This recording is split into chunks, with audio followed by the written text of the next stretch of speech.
worked a couple of odd jobs while I was going through college. I was lucky in that my parents had agreed to pay for my education, but they insisted that I find a way to pay for the other things I would need. That was fine with me, as I couldn't have afforded school without their help, and I was used to working anyways. So I was actually pretty thrilled when one of my best friends told me about a job opening at the hotel she worked at. It was in the banquet hall, and the pay was really good.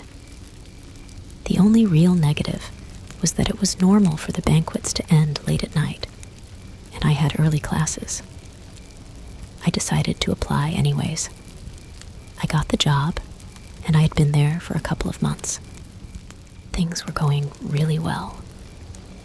My coworkers were students like I was. It was a fun atmosphere as everyone pulled their weight and didn't take it super seriously. Our managers were upbeat and had a smooth operation going. It seemed like a great decision on my part to go for it.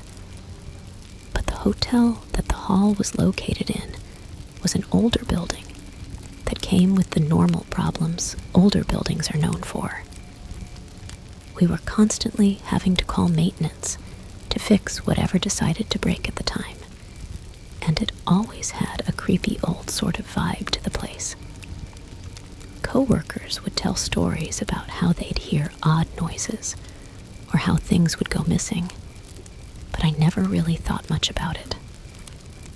There were usually people everywhere, and it all seemed easily explainable.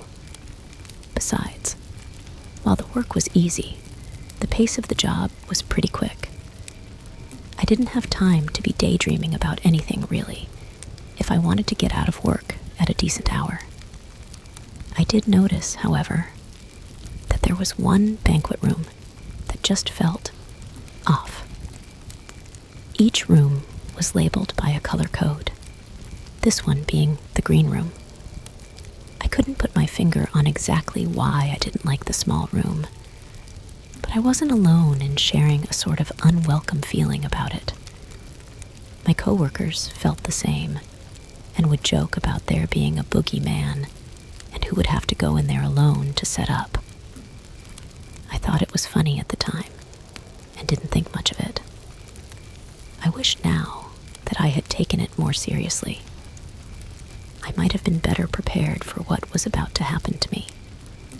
One evening, we had a slow schedule with only one event taking place at the hall. When the events were slow on any given night, the managers would usually adjust the work schedule to fit. So on that particular evening, it was just Corey, the lead supervisor, and I working. Since it was a small event, the planners had allocated the green room for the event to take place in. As cliché as it sounds, it was a stormy evening as I rolled into work. The light rain that was falling was just enough to wet the outside of my clothes, but not fully drench me, and I remember the hall being colder than normal as I entered. I took a look at the schedule for the night and saw everything that needed to get done for the room to be ready for the guests. 2 dining tables, an appetizer table, make sure the guests have a projector available, that sort of thing. So, I got right to work. Corey showed up a few minutes later. I moved the tables in the layout that the planners had advised on the instruction page. I put fresh white dining linens on them and went to find the long appetizer table that I needed.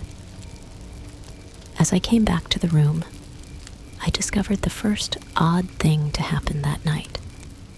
The white linens had been taken off the tables and were thrown on the floor. This sort of thing happens occasionally as the supervisors go around doing their quality checks. I thought it was weird though, as I had just passed Corey in the hallway beyond the green room, and he didn't say anything about the linens. Maybe there was a stain I hadn't caught. Maybe they weren't supposed to be white. But It was definitely strange that they were just thrown on the floor. So I made a mental note to ask Corey about what needed to be fixed, and I piled the linens by the door. As I was setting up the appetizer table, he came back into the room. Out of the corner of my eye, I saw him stop at the entrance door and look at the linens with a puzzled expression. "Hey man, what's up with the linens?" he asked. "I just checked them and didn't see anything wrong. Did I miss something?" I don't know. They were both on the ground when I walked back in, so I thought you had found something wrong." He explained to me that they were fine when he checked earlier, and that he had only left to go grab the projector that was needed. We stared at each other for a moment in confusion. I bet the chef is messing with me again. Last week, I set off an air horn as he was walking to his car. Made him jump pretty good. He laughed. "But they aren't supposed to be up here for another 30 minutes or so with the food. Could you get another set of linens real quick?" "Yeah, no problem," I told him. As I was leaving the room, that's when the second odd thing occurred. Just as I was getting into the server hallway, a wave of cold air washed over me. It was like opening a walk-in freezer that hadn't been opened for a while, or stepping outside in the dead cold of a snowy winter. I could see my breath, and my skin was covered in goosebumps. I thought to myself, what in the world? As the feeling instantly faded. It was that quick. One moment, I felt an icy wind, and the next was like it never happened. The remaining goosebumps, the only evidence left. I had to fight down the urge to run with no idea why I felt like I was in danger. My senses were in flight as I turned to look back into the green room. Corey was staring at me about 10 feet away with a stunned look on his face. "What the hell was that? Did you just feel that?" he asked, as I struggled to put into words what we had just experienced. "I don't know, man," was all I could say after a few moments. We looked around the room uncomfortably as the absurdity of the situation filtered through our slowly calming minds. Let's not tell anyone about whatever that was. They'll think we're probably crazy." "That's a good idea. I'll go get the linens. Be right back." I was still in a daze as I quickly walked to grab the items we needed. Still, to this day, I haven't quite come up with a good answer as to why I didn't leave, but I wish I had. We got the event ready, and it went off with no problems. The guests were great, and the event was laid back and easy.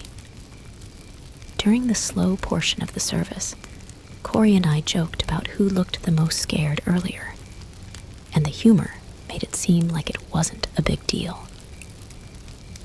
I had almost forgotten about the experience as we focused on turning the room back over after the event ended. This usually involved removing just about everything, so it was essentially a blank slate. We would typically stack everything up near the door to the server hallway, and then take items to their storage areas. We were almost to this point when it happened. I remember the projector on its station, and having a few more hot food containers still on the appetizer table. Corey and I were both coming back into the room after moving a container to the washing sink.